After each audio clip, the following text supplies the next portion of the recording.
Well, hello, everybody, and welcome to Faster Masters Rowing Radio, where having a rowing coach only makes you better. Following a program gives you a true pathway to becoming a confident rower who is respected by your peers. Become the athlete that you want to row with. Hello, I'm Marlene Royal, and Rebecca Caro is away this weekend, so I'm carrying on solo, and I'm pleased to be with you. Today, we're going to talk about the question of why row slow. This is often a topic of discussion among rowers. Rowers usually do not have a hard time working really hard, but sometimes the difficult point of a coach is actually getting one of our rowers or scullers to slow down and take the advantages of why rowing slow or rowing at low stroke rates can make you better. So I'm going to read an article that I wrote many years ago called Why Row Slow, where I sort of examined what are the benefits of rowing slow and um, how we might enjoy that type of practice and how it can make us better, because rowing slow doesn't necessarily mean that it isn't going to help you go faster. Uh, First, I would like to say that the sponsor of this webinar is the 50th San Diego Crew Classic. And here at Faster Masters, we're very excited because the trophy for the new Masters Intermediate events will be named after Faster Masters Rowing. And this is an absolutely new category in Masters Rowing for those masters who have rowed 5 years or less. And it's, kudos to the Crew Classic for opening these new events and opening the doors for new masters to get more experience. The regatta dates of the San Diego Crew Classic are March 31st through April 2nd, 2023. If you'd like to get more information, please go to the website, www.crewclassic.org. All of the information is there, and the entry information is on Regatta Central. If you need more information, please email the Crew Classic Organizing Committee at info@crewclassic.org. And now I'm going to read my article. And this is, as I said, this is an article that I wrote quite some time ago. However, I think the things that I talk about here still hold true, and these are certainly questions that I answer every day. So here we go. And if you have questions, please put them in the comments and, share our link and our live stream with your friends so that they can come in and watch us live as well. So, why row slow? The coach's fangs sharpen. The rowers start feeling the lactic acid levels rising in their blood as they watch their coach jot down a race pace practice on the chalkboard. 2 sets of 6 times 500-minute pieces. One with 1 minute rest between pieces. 10 minutes between sets. So 2 sets of 6 times 500 meters is a pretty hard workout. That should satisfy your desire to row over the edge and see how hard you can push yourself. But is that really tougher than 4 sets of 30 minutes at stroke rate 16 in silence? When I start working with an athlete, I ask, what is their favorite and least favorite types of workouts? You'd be surprised how often I hear, I like challenging ones. I prefer shorter pieces. Super long, boring pieces are hard. This is very common. This week, an athlete was asking me, why do I have to learn to row at low stroke rates? I always find this interesting because long rows were always a favorite part of my training on the water or on the erg. There were many 25-kilometer rows in my single down on the west coast of Florida when I would feel like each time I set out on a technical adventure of sorts. There were events in every row, drawbridges going up, better catch timing, manta rays launching themselves over my blades, dolphins jumping, revelations while rowing with square blades. Once in Sarasota Bay, I even met a guy with a cat sleeping in an open water boat, complete with a tent over it. It turned out he was from Maine, and he had rowed down the Mississippi and was now following the Intracoastal Waterway back up the East Coast. The most important feature of my long rows was that I found I could create space in the stroke to find new details, and the lengthy sessions give me the luxury of time to refine them. y- Nothing can replace time on the water, and time on the water often means just simply having the time to relax, enjoy your stroke, find time for the preparation, find time for the details, and not feel rushed. Take the time. Essentially, I would say to pay attention to what you're doing. Stroke rhythm needs to be developed at slower stroke rates, 16 to 20 strokes per minute, before you can apply it to higher speeds. Good strokes rely on maintaining a relationship between the acceleration and deceleration phases of the stroke to keep the boat moving as close to the average speed as possible. Ratio between the time on the drive and the time spent on the recovery is usually 1 to 1 or 1 to 3. Only at very high race cadences will the ratio be closer to 1 to 1. Alternating an explosive drive with muscular relaxation on the recovery is an important skill to develop for efficiency. Active relaxation and posture needs to be comfortably maintained as the boat runs under you, and the hull approaches its slowest speed as you near the entry and its fastest speed after the moment of the release as you set your body angle. So these transition areas have to be mastered to keep the hull steady as your speed climbs. And when you work at low stroke rates, you have the time to focus on the rhythm. And this is something that giving yourself time on the water helps you revise, helps you tune into. And earlier I said, the ratio between the time on the drive and the time spent on the recovery is more like 1 to 3. Only when you get up into higher stroke rates are you going to find that the time in the water and the time on the recovery is closer to 1 to 1. And that's when you're probably getting up to a stroke rate of maybe 30, 32 strokes per minute. Good breathing habits help rhythm, and it's better patterned at slower rates. To breathe fully, the posture of the upper body needs to be straight so the diaphragm can act freely. As in weightlifting, work is performed with the breath held under pressure. Exhale at the release, then breathe in during the recovery, just before and during the entry. When racing, your breathing rate is elevated, and a second exhalation is needed on the recovery to expel additional carbon dioxide.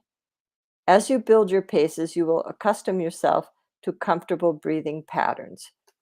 So as you focus on your breathing, and this type of pattern needs to be honed in as you do your low stroke rating and your low stroke rowing.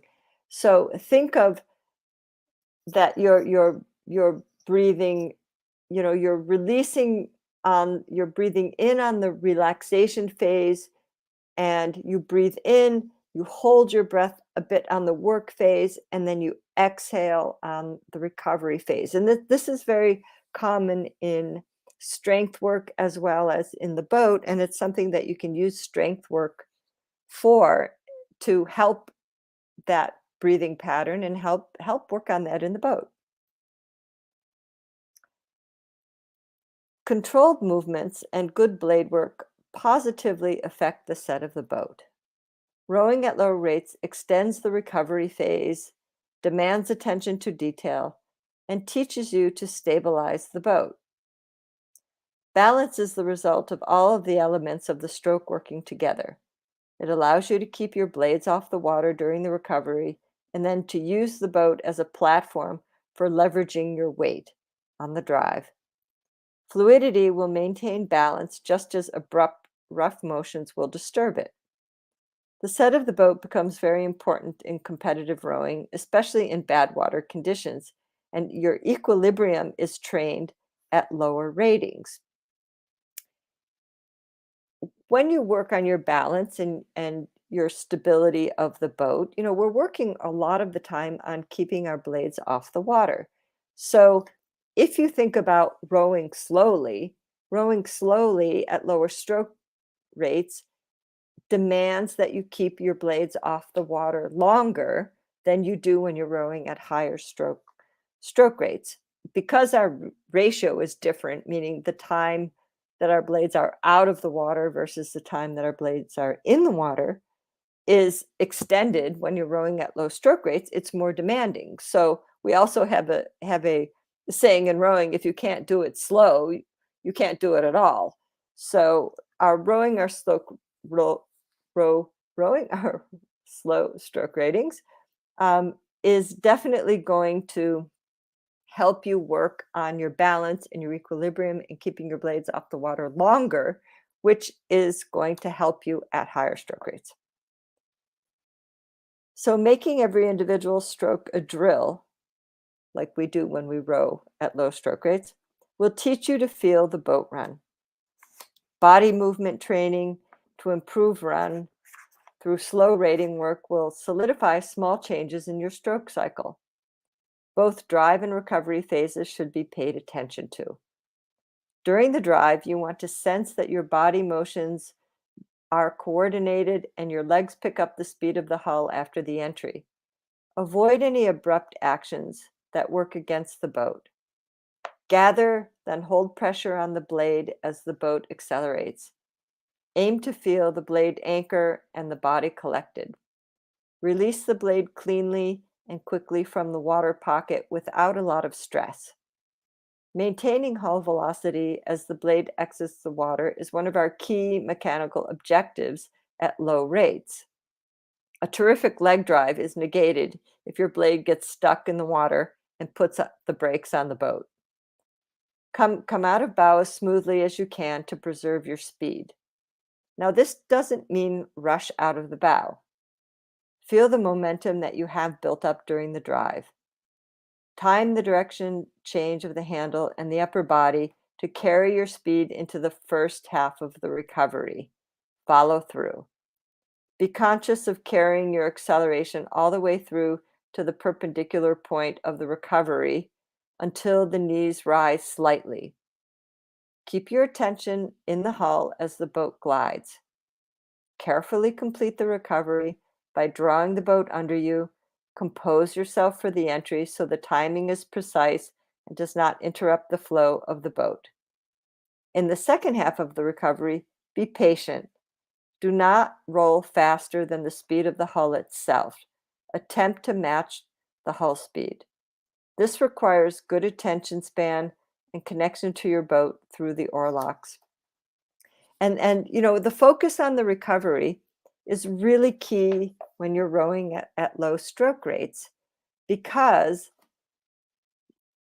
the majority of the stroke cycle, your oars are out of the water. So it's very important to work on those skills of what you do when your oars are out of the water. So the things like making a clean release, not interrupt, releasing the blade without interruption to keep the blade and the boat flowing. Like, I like to talk about blade work as if the boat doesn't know when the blade is entering and it doesn't know when the blade is coming out of the water. So keeping a smooth run of the blade and the boat is really important.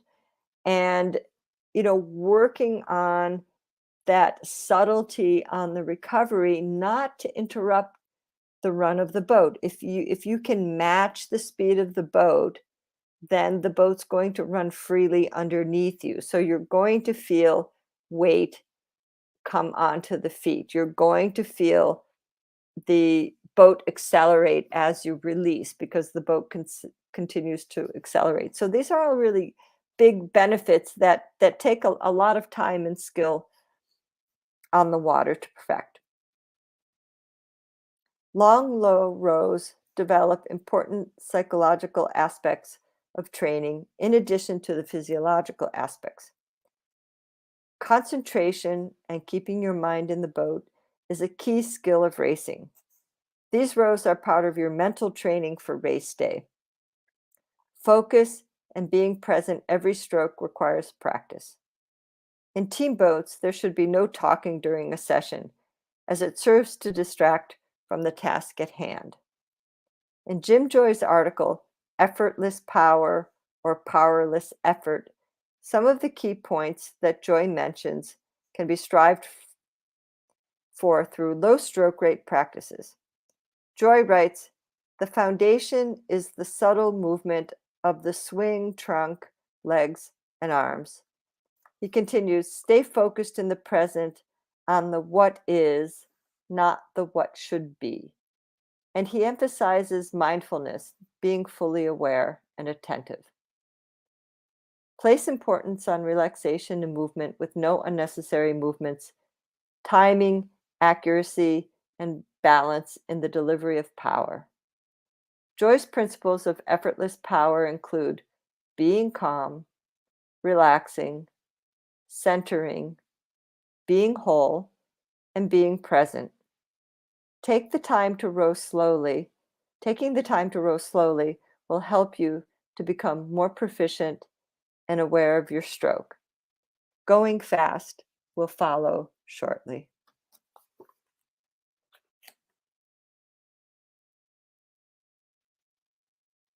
So I hope you've enjoyed this brief article, relatively short article, but I think a lot of good points for us to be mindful of as we move into a new season. And many of us are wrapping up head racing season and moving into a bit of an off season. So slowing down, starting to pay attention to technical points, how to move the boat better, how to improve our technique through indoor work, all become relative at this point in time. And I would like to thank our listeners.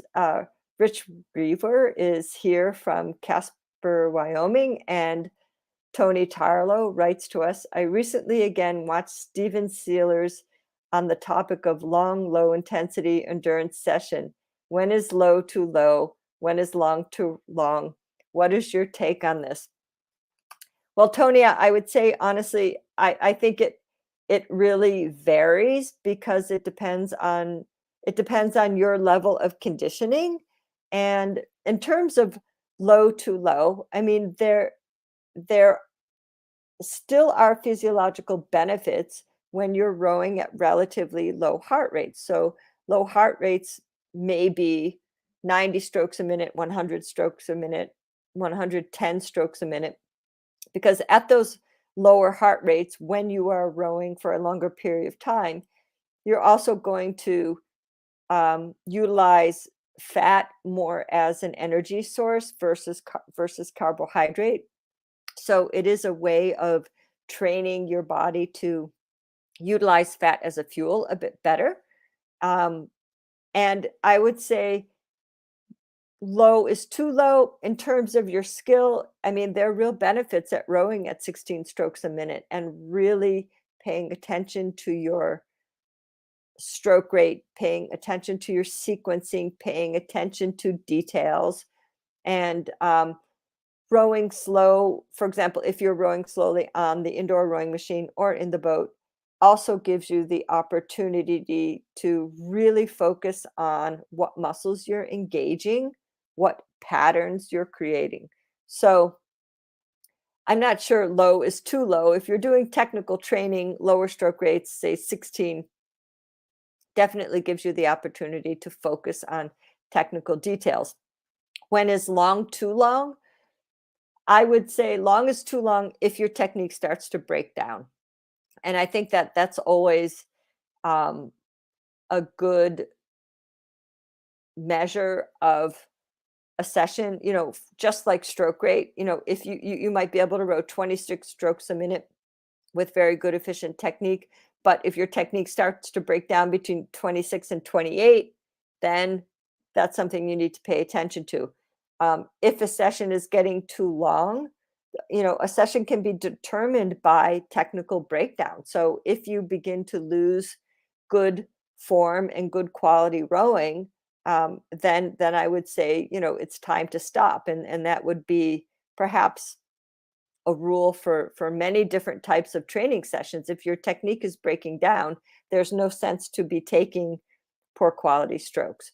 Um, in terms of a physiological purpose, I think you can really benefit from long rows and slow rows. Now, slow rowing doesn't necessarily mean that a row has to be super, super long. It just means that your row is under control and you're paying attention to a lot of minute motions. But in terms of endurance, I would say your endurance factor would be determined by technical breakdown. And if you can't maintain good quality strokes, then it's probably time to go in. And this is something we could see when you transition back onto the water after an off season, and any time during the winter. But I think good strokes and good quality strokes are always what we would like to focus on. And if we can string a lot of those together, so much the better versus taking poor quality strokes. In the old days, we used to say the way you go off the water is the way you come on the water next time. So always focus on coming off the water, rowing some of your best strokes, even if you're fatigued, if possible, so that you go back on the water, establishing a new pattern. And I think that is, thank you, Rich, for being with us. And Rebecca is watching live. And thank you to Tony, one of our regular Faster Master podcast followers. And I think that is all we have for today. And coming up for those people in the United States next week is Thanksgiving. And we look forward to having another show on Thanksgiving Day. So this has been Faster Masters Rowing Radio, the show dedicated to masters athletes who want fun, fitness, confidence in their rowing.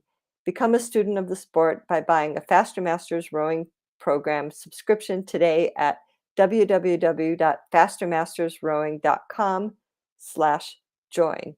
And thank you all for being with us today. And we will see you next week. And we wish Rebecca's boat good speed tomorrow in their head race.